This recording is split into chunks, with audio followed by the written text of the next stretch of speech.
মনে হয় যে ঘরের মাঠের ম্যাচগুলো খেলতে হবে আমাদের। আমরা খুবই বাজে ক্রিকেট খেলেছিলাম লাস্ট সার্কেলে ঘরের মাঠে। তো ঘরের মাঠে যদি আমরা জিতে থাকতাম তাহলে কিন্তু আমরা হয়তো আরো 2টা ম্যাচ বা 3টা ম্যাচ বেশি জেতা থাকতো। সো চিন্তা তো এটা যে ঘরের মাঠে টেস্ট গুলো আমরা কিভাবে জিততে পারি। ঘরের মাঠে যখন টেস্ট হবে তখন আসলে ওইভাবে একটু প্ল্যান, স্পেসিফিক প্ল্যান করে খেলবো ইনশাল্লাহ।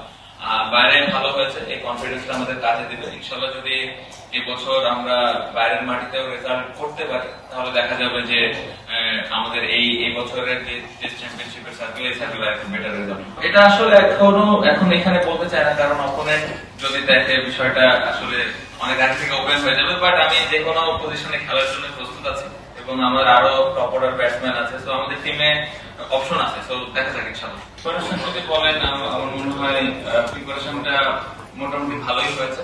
বাট হ্যাঁ, এটা বলবো যে আর একটু বেটার হতে পারতো। পাকিস্তান সিরিজটা একটু ডিলে হলো, যার কারণে একটু সময়টা কম পাওয়া গেছে কিছু ক্ষেত্রে। বাট এক্সকিউজ হিসেবে এটা দিতে চাই না। বাট যতটুকু হয়েছে আলহামদুলিল্লাহ ভালো প্রিপারেশন হয়েছে। শ্রীলঙ্কায় টেস্টে আমরা এর আগে জিতেছি।